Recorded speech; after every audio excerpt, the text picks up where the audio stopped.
முக்கிய செய்திகள். கனமழை வெள்ளத்தால் ஆந்திரா, தெலுங்கானாவில் பல லட்சம் பேர் பாதிப்பு.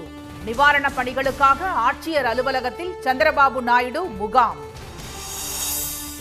தமிழ்நாட்டின் பல பகுதிகளில் காற்றுடன் வெளுத்து வாங்கிய மழை. 6 நாட்களுக்கு மழை நீடிக்கும் என வானிலை மையம் அறிவிப்பு. சென்னையில் ஃபார்முலா 4 போட்டியில் சீறி பாய்ந்த கார்கள். பருந்து பார்வையில் பிரமிக்க வைத்த பிரம்மாண்ட பந்தய வழித்தடம்.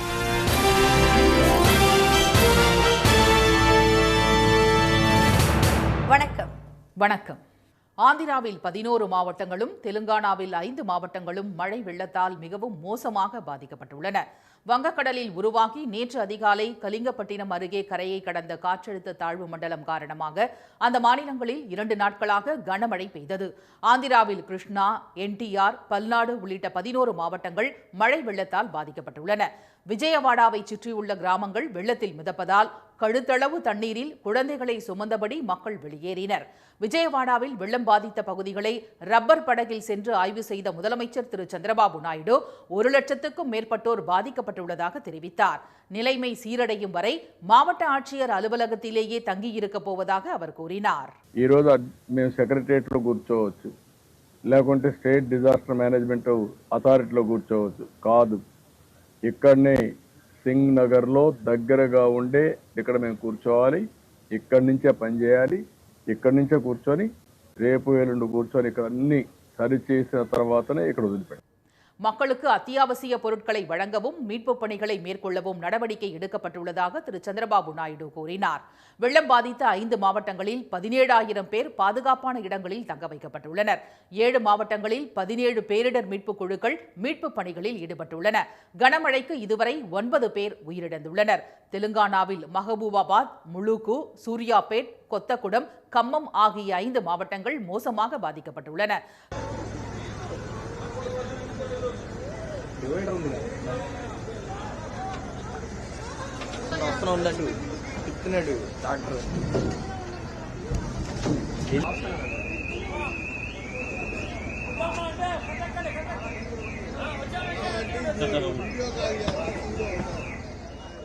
கம்மம் மாவட்டத்தில் 52 சென்டிமீட்டர் மழை கொட்டிய நிலையில் கிருஷ்ணா நதியில் அபாய அளவை தாண்டி வெள்ளம் ஓடுகிறது. முன்னேறு நதியின் கரைகள் உடைந்து ஊருக்குள் வெள்ளம் புகுந்தது. கனமழையால் ஹைதராபாத் மற்றும் பிற பகுதிகளில் இயல்பு வாழ்க்கை முடங்கியுள்ளது. 100க்கும் மேற்பட்ட கிராமங்களுக்கு சாலை வசதி துண்டிக்கப்பட்டுள்ளது. அமைச்சர்கள் மற்றும் அதிகாரிகளுடன் ஆலோசனை நடத்திய தெலுங்கானா முதலமைச்சர் திரு ரேவந்த் ரெட்டி பாதிக்கப்பட்ட பகுதிகளில் மக்கள் பிரதிநிதிகள் தங்கி நிவாரணப் பணிகளை மேற்கொள்ள உத்தரவிட்டுள்ளார். மஹபூபாபாத் மாவட்டத்தில் காரில் சென்ற தந்தையும் மகளும் வெள்ளத்தில் அடித்துச் செல்லப்பட்டனர்.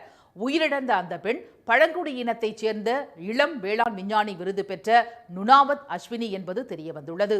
மஹபூபாபாத்தில் தண்டவாளங்களை வெள்ளம் அரித்துச் சென்றதால் ரயில் சேவை முடங்கியுள்ளது. கேசமுத்திரம் ரயில் நிலையத்தில் வெள்ளத்தின் நடுவே சிக்கிய ரயில்களிலிருந்து பயணிகள் மீட்கப்பட்டனர். தெலுங்கானாவில் இன்றும் கனமழைக்கு வாய்ப்புள்ளதால் கல்வி நிலையங்களுக்கு விடுமுறை அறிவிக்கப்பட்டுள்ளது. அரக்கோணம், விசாகப்பட்டினம் மற்றும் அசாமில் இருந்து 9 தேசிய பேரிடர் மீட்புக் குழுக்கள் அங்கு விரைந்துள்ளன. இதனிடையே பிரதமர் திரு மோடியும் உள்துறை அமைச்சர் திரு அமித்ஷாவும் 2 மாநில முதலமைச்சர்களை தொடர்பு கொண்டு நிலைமை குறித்து கேட்டறிந்தனர். தமிழ்நாட்டில் 6 நாட்களுக்கு மிதமான மழை பெய்யக்கூடும் என்று வானிலை மையம் தெரிவித்துள்ளது. வங்கக்கடலில் நிலவிய காற்றழுத்த தாழ்வு மண்டலம் ஆந்திரா, ஒடிசா இடையே கரையை கடந்த நிலையில் தமிழ்நாட்டின் சில இடங்களில் பலத்த காற்றுடன் கனமழை பெய்தது. செங்கல்பட்டு மற்றும் அதன் சுற்றுவட்டார பகுதிகளில் மிதமான மழை பெய்தது. வெண்பாக்கம், வல்லம், ஆலப்பாக்கம், ஆத்தூர், பரனூர், சிங்கபெருமாள் கோவில் உள்ளிட்ட பகுதிகளில் பரவலாக பெய்த மழை குளிர்ச்சியை ஏற்படுத்தியது. வந்தவாசி மற்றும் சென்னாவரம், பெருதூர், பாதிரி, வெண்குன்றம், மும்முனி உள்ளிட்ட சுற்றுவட்டார பகுதிகளில் 1 மணி நேரம் மிதமான மழை பெய்தது. ராமநாதபுரத்தில் மாலையில் சூறை காற்றுடன் பலத்த மழை பெய்தது.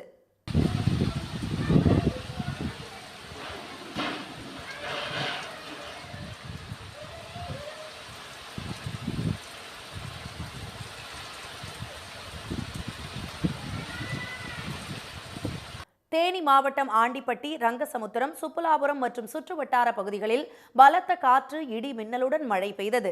அரூர் மற்றும் நத்தம் பகுதிகளில் மிதமான மழை பொழிந்தது.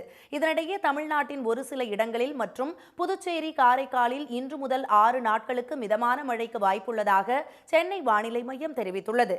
சென்னையில் இன்று சில இடங்களில் மிதமான மழை பெய்யக்கூடும் என தெரிவிக்கப்பட்டுள்ளது.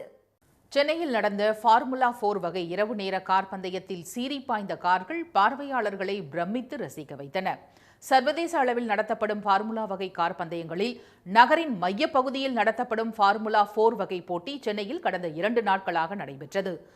சர்வதேச ஆட்டோமொபைல் கூட்டமைப்பின் மேற்பார்வையில் உயர்நீதிமன்ற அனுமதியுடன் தீவுத்திடலில் தொடங்கி 3.5 கிலோமீட்டர் தூரம் நடந்த இந்த பந்தயங்களை ஏராளமானோர் திரண்டு வந்து ஆர்வமுடன் கண்டு ரசித்தனர். Indian race, Indian racing league மற்றும் IP4 என 3 பிரிவுகளாக நடந்த போட்டிகளில் சீறி பாய்ந்த கார்கள் ரசிகர்களின் கண்களுக்கு விருந்து படைத்தன.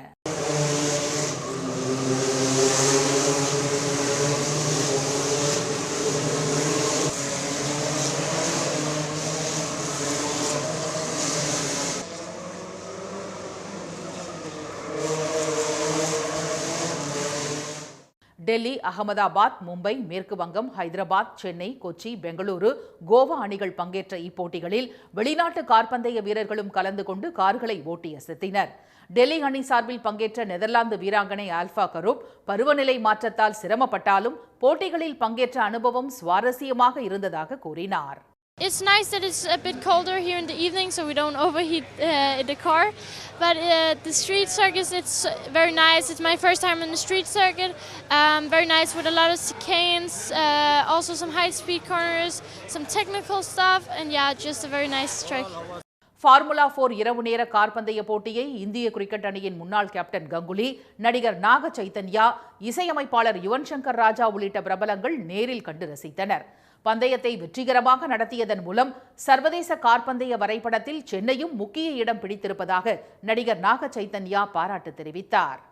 I didn't even think of 5 years back, but today it's a reality. You see night races, international and night race performance, Singapore and other streets. So bringing a night race to Chennai, it's a great achievement, and it definitely puts Chennai on the international map. JKFL GP4 பிரிவில் dark Don அணியைச் சேர்ந்த டில்ஜித் முதலிடம் பிடித்தார். Indian racing லீக்கில் Goa அணியின் ஹைமுன், டெல்லி அணியின் ஆல்வரோ வெற்றி பெற்றனர். Indian ரேஸில் கொச்சி வீரர் பார்டர், பெங்கால் வீரர் ருஹான் ஆல்வா, பெங்களூர் வீரர் அபய் மோகன் ஆகியோர் பரிசு பெற்றனர். வெற்றியாளர்களுக்கு விளையாட்டுத்துறை அமைச்சர் திரு உதயநிதி பரிசுகளை வழங்கினார். பின்னர் செய்தியாளர்களிடம் பேசிய அவர், ஃபார்முலா 4 கார் பந்தயத்தை வெற்றிகரமாக நடத்த உதவியதற்காக சென்னை மக்களுக்கு நன்றி தெரிவித்தார். பொதுமக்கள் மிகப்பெரிய ஆதரவு கொடுத்துருக்குறாங்க. பெருமளவில் இந்த கார் ரேஸ் போட்டியை பார்த்துருக்குறாங்க. மகிழ்ச்சியாக இருக்குது. சென்னைக்கு ஒரு மிகப்பெரிய ஒரு பெருமை கார் ரேஸ் மூலமாக கிடச்சிருக்கும். நான் நம்புகிறோம். கார் ரேஸஸ் அத்தனை பேரும் அவங்க திறமைகள்லாம் காட்டியிருக்காங்க. கண்டிப்பாக இந்த நிகழ்வு தமிழ்நாட்டுடைய விளையாட்டுத்துறையோட வரலாற்றில் ஒரு சிறந்த இடம் கொடுக்குது. ஃபார்முலா 4 பந்தயத்தை அடுத்த ஆண்டு நடத்துவது குறித்து முதலமைச்சருடன் பேசி முடிவெடுக்கப்படும் என்று திரு உதயநிதி கூறினார். விறுவிறுப்பாக நடந்த இரவு நேர கார் போட்டியை சேப்பாக்கம், திருவல்லிக்கேணியைச் சேர்ந்த 100 மாணவர்கள் நேரில் கண்டு ரசித்தனர். தெற்காசியாவிலேயே முதல் முறையாக சென்னையில் நடைபெற்ற ஃபார்முலா 4 இரவு நேர கார் பந்தயத்தை வெற்றிகரமாக நடத்தியதற்காக திரு உதயநிதி ஸ்டாலின் மற்றும் விளையாட்டுத்துறையினருக்கு முதலமைச்சர் திரு ஸ்டாலின் வாழ்த்தும் பாராட்டும் தெரிவித்து வலைதளத்தில் பதிவிட்டுள்ளார். திருப்பதி பிரசாதமான லட்டுவை தினமும் 1 லட்சம் வரை இடைத்தரகர்கள் வாங்குவதை தடுக்கவே தரிசனம் செய்யாத பக்தர்களுக்கு ஆதார் அட்டை மூலம் 2 லட்டுகள் மட்டும் வழங்க முடிவு செய்யப்பட்டதாக தேவஸ்தானம் தெரிவித்துள்ளது. திருப்பதி வெங்கடாச்சலபதி கோயிலில் பிரசாதமாக வழங்கப்படும் லட்டு உலக பிரசித்தி பெற்றது. தரிசனம் செய்யும் பக்தர்களுக்கு 1 லட்டு இலவசமாக வழங்கப்படுவதுடன் பிரசாதமாக விற்பனையும் செய்யப்படுகிறது. ஆனால் லட்டு தட்டுப்பாடு ஏற்படுவதாக கூறப்பட்ட நிலையில் சுப நிகழ்ச்சிகளில் காட்சி பொருளாக வைக்க இடைத்தரகர்கள் மூலம் பலர் வாங்குவதே காரணம் என்று దేవస్థాన செயல் அதிகாரி திரு శ్యామలా రావు தெரிவித்தார். కొంతమంది బ్రోకర్లు తయారయ్యారు. ఎక్కువ సంఖ్యలో లడ్డూలు తీసుకోవడం అవన్నీ కూడా అబ్జర్వ్ చేయడం జరిగింది. ఆశ్చర్యకరమైన విషయం ఏంటంటే పెద్ద పెద్ద పెళ్లిళ్ళల్లో కూడా తిరుపతి లడ్డూని ఒక స్టేటస్ సింబల్ లాగా ఉపయోగించి అన్ని లడ్డూలు పెట్టడం అనేది చూసి చాలా ఆశ్చర్యం కలుగుతుంది. రోజుకి 3.5 లక్షల లడ్డూలు మేము ఈ లడ్డూ కౌంటర్స్ ద్వారా డిస్ట్రిబ్యూషన్ చేస్తే సుమారుగా 1 లక్ష లడ్డూలు టోకెన్ లేని వాళ్ళకి వెళ్తున్నాయి.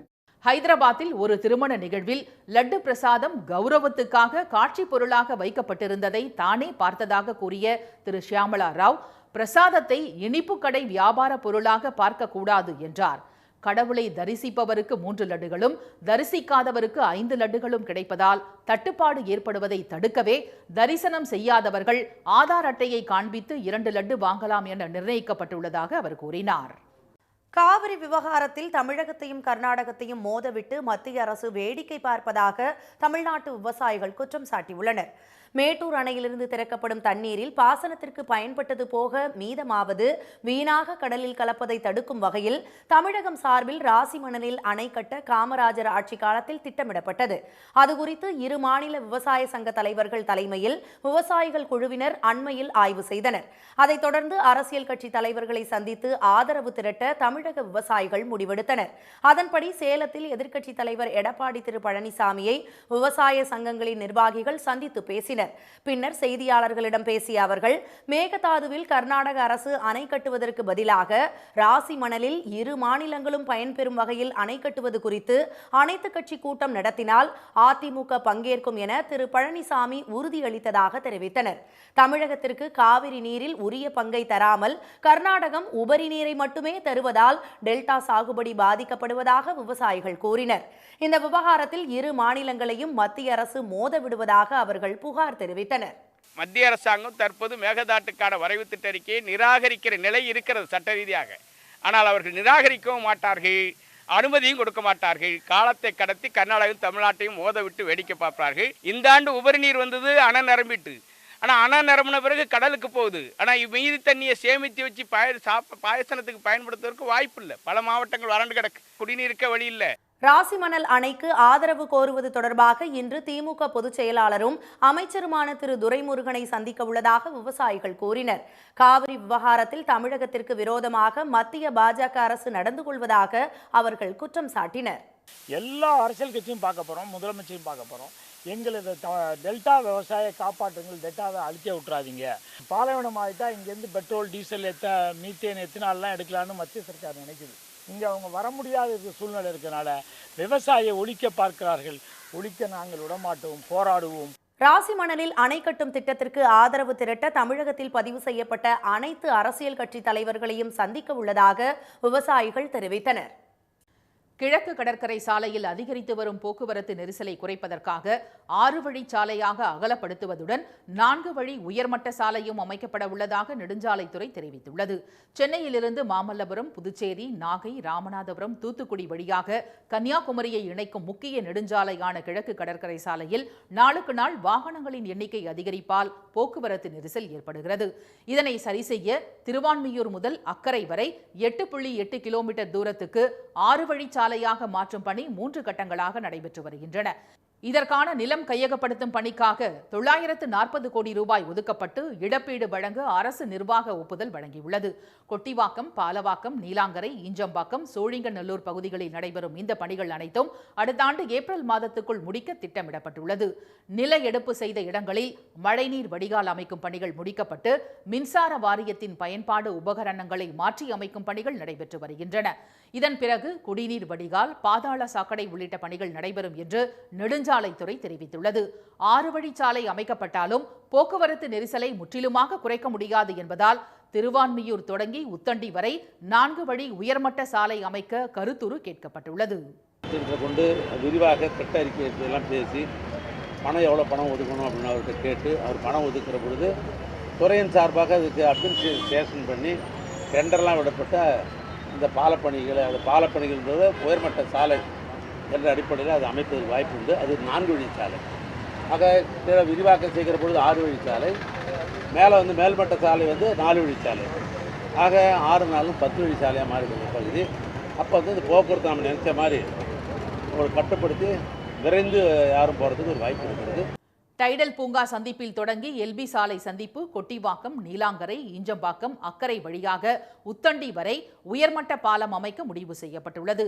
இந்த சாலை மேம்பாலத்தை 18 மாதங்களில் கட்டி முடிக்க திட்டமிடப்பட்டுள்ளதாகவும் பாலம் பயன்பாட்டுக்கு வந்த பிறகு இந்த பகுதியை 20 நிமிடங்களில் கடக்க முடியும் என்றும் அமைச்சர் திரு ஏவா வேலு தெரிவித்துள்ளார். தமிழ்நாட்டில் உள்ள கூட்டுறவு வங்கிகளை இணைத்து தமிழ்நாட்டு வங்கியை உருவாக்க வேண்டும் என்ற கோரிக்கை எழுந்துள்ளது. சென்னை மத்திய கூட்டுறவு வங்கி ஊழியர் சங்கத்தின் பொதுப்பேரவை கூட்டம் புரசைவாக்கத்தில் சங்க தலைவர் திரு ராஜகேசி தலைமையில் நடைபெற்றது. இதில் 23 மாவட்ட மத்திய கூட்டுறவு வங்கிகளையும் தமிழ்நாடு மாநில தலைமை கூட்டுறவு வங்கியுடன் இணைத்து தமிழ்நாடு வங்கியை உருவாக்க வலியுறுத்தி தீர்மானம் நிறைவேற்றப்பட்டது. மத்திய அரசு பல்வேறு முறைகளிலே மாநில அரசாங்கத்தினுடைய அதிகாரங்களை பறித்து கொண்டிருக்கக்கூடிய சூழ்நிலையில் மாநில அரசாங்கத்தினுடைய கட்டுப்பாட்டில் இருக்கக்கூடிய இந்த கூட்டுறவு வங்கிகளை மேலும் பலப்படுத்தி மாநில அரசாங்கத்தின் கட்டுப்பாட்டிலேயே நீட்டிக்க செய்ய வேண்டும் என்று சொன்னால் இந்த தமிழ்நாடு வங்கி என்ற கோரிக்கையை நமது மாநில அரசு ஏற்க வேண்டும். கேரளாவில் கூட்டுறவு வங்கிகளை இணைத்து பலம் பொருந்திய வங்கி உருவாக்கப்பட்டுள்ளதாக சங்கத்தினர் சுட்டிக்காட்டினர். ஓய்வூதியத்தை 10,000 ரூபாயாக உயர்த்த வேண்டும், நேரடி நியமனம் இன்றி பதவி உயர்வு மூலமே உதவி மேலாளர் பணியிடங்களை நிரப்ப வேண்டும் என்பன உள்ளிட்ட கோரிக்கைகளை வலியுறுத்தியும் பொதுப்பேரவையில் தீர்மானங்கள் நிறைவேற்றப்பட்டன. திருப்பூரில் 107 வயது பாட்டியின் கனகாபிஷேக விழாவை 6 தலைமுறைகளைச் சேர்ந்த உறவினர்கள் ஒன்று கூடி உற்சாகமாக நடத்தினர். சின்னக்காளிப்பாளையத்தைச் சேர்ந்த பேச்சியம்மாள் என்ற அந்த மூதாட்டி 107 வயதிலும் அன்றாட வேலைகளை பிறர் துணையின்றி செய்யும் அளவுக்கு ஆரோக்கியத்துடன் நடமாடிக் கொண்டிருக்கிறார். அவரது உறவுகள் வாட்ஸ்அப் குழு ஒன்றை தொடங்கி 107வது பிறந்த நாளை கொண்டாடுவதற்கான ஏற்பாடுகளை ஒருங்கிணைப்பு செய்தனர். நிகழ்வில் ஒரு கிராமம் போல கூடிய 600க்கும் மேற்பட்ட குடும்ப உறுப்பினர்கள் அவரிடம் ஆசி பெற்றதுடன் ஒருவருக்கொருவர் அடுத்தடுத்த தலைமுறை உறவுகளை அறிமுகப்படுத்தி மகிழ்ந்தனர். கனகாபிஷேக நாயகியின் ஆரோக்கியத்துக்கு பாரம்பரிய உணவுகளே காரணம் என்று அவர்கள் கூறினர். பேச்சியம்மாள் ஆத்தா எங்களுக்கு கொல்லுப்பாட்டி ஆகுறாங்க. அவங்க தான் என்னை எடுத்து வளர்த்தாங்க. என்னோட பையன் கிருத்து பிரகத்தா அவங்களுக்கு முதல் எள்ளு பேரன். அவங்களையும் இப்ப அவங்க தான் தாலாட்டு பாட்டி வளர்த்திட்டு இருக்காங்க. இவ்வளவு தூரம் அவங்க ஹெல்த்தியா இருக்கிறதுக்கு காரணம் அவங்க பாரம்பரியமா சிறுதானிய உணவுகள்லாம் தான் அந்த காலத்துல சாப்பிட்டு வளர்ந்தாங்க. 3 மகன்களை பெற்று வளர்த்த பேச்சியம்மாள் ஆரோக்கிய வாழ்வை தவிர தமக்கு தேவை என்று ஏதுமில்லை என்று தெரிவித்தார். 100 வயசு ஆச்சு, நல்லா நடக்கணும் போகிறே, எனக்கு அப்படியே இருந்தாலே போதும். மகன் ஓட்டு சாப்பிட்டு இருக்கிறேன், நல்லா நடக்கிறேன், சீக்கிரம் இல்லை. எந்த ஒரு சூழலிலும் நிதானத்தை கடைபிடிக்கும் பேச்சியம்மாள் ஒருமுறை கருணாகம் கடித்த போதும் நிதானத்தை இழக்காமல் அமைதியாக இருந்து ஆரோக்கியத்தை மேம்படுத்தி கொண்டவர் என்று உறவினர்கள் பெருமிதத்துடன் கூறினர். இனி வருவது செய்தி துளிகள். நீலகிரி மாவட்டம் கூடலூர் அருகே ஊருக்குள் வரும் யானை உள்ளிட்ட விலங்குகளை வனப்பகுதிக்கு விரட்ட வலியுறுத்தி கருப்பு கொடி ஏந்தி 1000க்கும் மேற்பட்டோர் ஆர்ப்பாட்டத்தில் ஈடுபட்டனர். சேரங்கோடு ஊராட்சியில் வன விலங்குகள் தாக்கி இதுவரை 78 பேர் உயிரிழந்துள்ளதாக தெரிவித்த அப்பகுதி மக்கள் முழக்கங்களை எழுப்பியபடி ஊர்வலமாக சென்றனர்.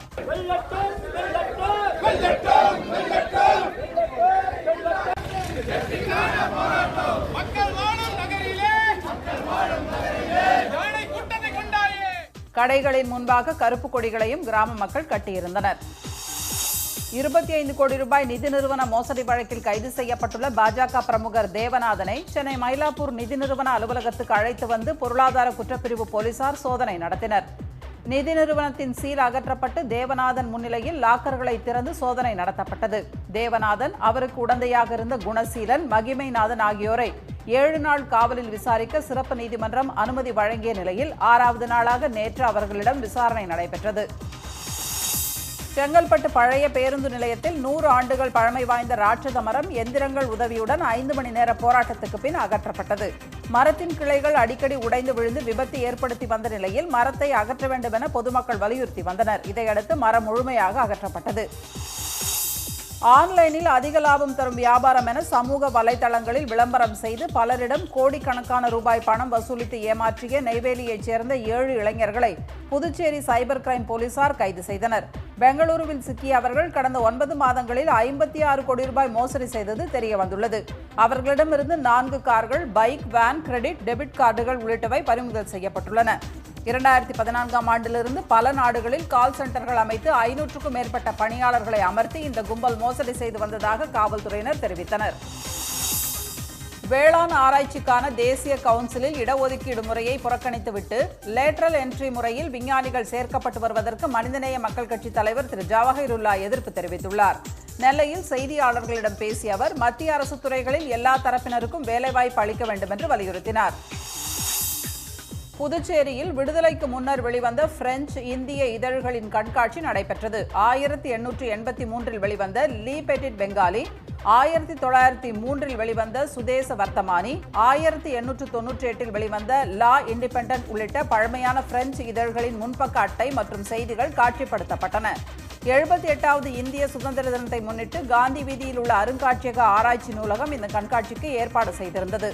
புதுச்சேரியில பிரெஞ்சு இந்தியாவில் வெளிவந்த இதழ்கள் தொடர்பா ஒரு சில முயற்சிகள் தான் ஆராய்ச்சிகளா நடந்திருக்கின்றன. அதுல செய்தி இயக்குனரா மேனாள் இயக்குனரா இருந்த பத்மநாபன் ஐயாவினுடைய முயற்சி மிக சிறப்புக்குரியது. அவருடைய நூலினுடைய அடிப்படையாகத்தான் இந்த செய்தியை நம்ம வலுப்படுத்தி பல தேடல்களுக்கு உட்படுத்தி நம்ம பல செய்திகளை திரட்டணும். திருப்பத்தூர் தென்மாப்பட்டியில் கிருஷ்ண ஜெயந்தியை முன்னிட்டு மாட்டு வண்டி எல்கை பந்தயம் நடைபெற்றது. நடுமாடு, சிறிய மாடு என 2 பிரிவுகளாக நடைபெற்ற பந்தயத்தில் பல்வேறு மாவட்டங்களிலிருந்து காளைகளுடன் வந்த போட்டியாளர்கள் கலந்து கொண்டனர்.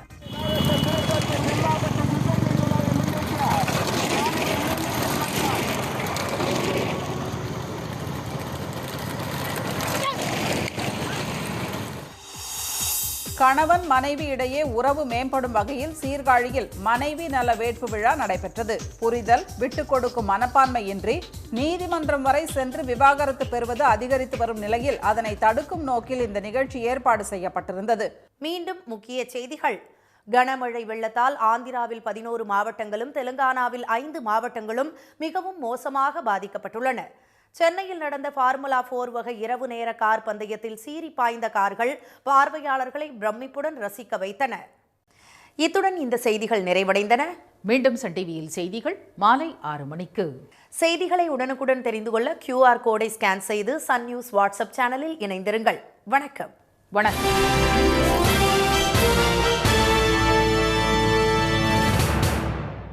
உடனுக்குடன் செய்திகளை தெரிந்து கொள்ள சன் நியூஸ் பெல் ஐகானை கிளிக் பண்ணுங்க.